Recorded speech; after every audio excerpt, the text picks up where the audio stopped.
my name is Tia Green, and my action research project was over classroom discipline.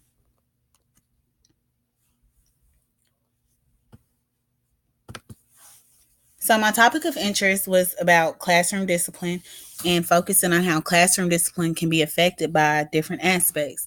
And those range from points like socioeconomic status to parental education factors. So, my research question was, how do different factors, including parental involvement and socioeconomic factors like income and education, affect classroom discipline? As the goal is for children to demonstrate certain socially acceptable classroom behaviors necessary for learning to occur. So, classroom discipline is a major element that helps with the basic functioning of a classroom. In order to have a positive classroom atmosphere, you need some type of classroom discipline and management style. Learning the different classroom management styles, interventions, preventions, and communication styles all help with classroom discipline effectiveness. So, it's important when you implement classroom management styles and effective strategies that you moderate how discipline is viewed and how the perspectives and points of views are not overlooked from everyone. That includes the students, the parents, as well as the teacher. There are different elements like socioeconomics, like race, the gender, specifications, parent involvement, teacher positivity, and other factors that help with classroom discipline. And this directly means that teachers have to keep open minds, see other perspectives, and plan for issues within the classroom to even create the effective classroom discipline style. So some of those factors include that affect classroom discipline include parental education, income, their socioeconomic status, as well as the environment. And it's important to understand that different factors like these are learning new strategies can be utilized in the classroom as well as producing effective strategies for parents at home with their scholar. So this project also kind of focused on giving parents feedback in ways to not only help students in the classroom, but at home as well. And you have to realize that students are comprised of all makeups from different backgrounds and cultures. It's important to realize that those factors play a role in developing the classroom. So, Gregory and Robert said that teachers have to realize positive and negative beliefs related to student social positioning and identity. And this includes their socioeconomic status, ethnicity, race, linguistic diversity, immigrant status, and gender and sexual identity. So it's important when you're talking about the environment in a classroom discipline setting. It's important for teachers to realize the backgrounds and communities that they teach in. So school readiness studies of children who grow up in urban areas show that exposure to several critical risk factors pretty much play a role in their school adjustment. And that was by Lanny and McCarty. Parental involvement, it affects the collaboration that you have in the classroom and whether it's positive or not.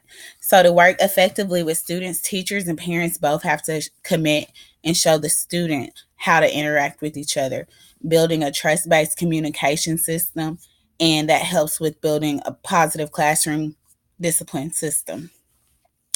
When implementing effective strategies, into a classroom that can promote academic achievement, greater family, and community relationships. And that was by Simonson and Negron. For my timeline of events, I plan to take the course in fall of 2019, and I'll implement my project during a 4 to 5 week period. So I'll start from week to week, varying different approaches and gathering information about my topic. My topic will be about classroom discipline and the effects of parental involvement and other socioeconomic factors that like education and income and how it has on the student. So on week 1, I'll start with questionnaires and surveys for parents, asking them to describe their level of education and how they view their socioeconomic status. I'll then be able to observe and analyze the data that I've collected over those brief few weeks and continue with observations and implementing interventions as necessary.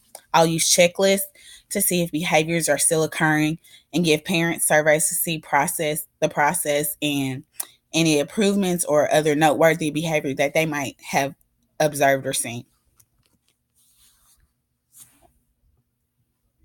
So this is an example of one of my parent surveys. It asks questions like, what is their name? Those living in the house, their marital status, their highest education level, their job profession, their environment, and their city that they live in. It also asks questions about their yearly income, how they view their socioeconomic status, how they feel about their environment, if it has an effect on their child's daily behavior, if it plays a role in it, if they're interested in strategies to help with behavior, and how they would like to be involved with their child's schooling, if they are involved, and what are they happy with in the schooling process, what do they dislike. It also asks information if there is a spouse involved and how that relates to the student.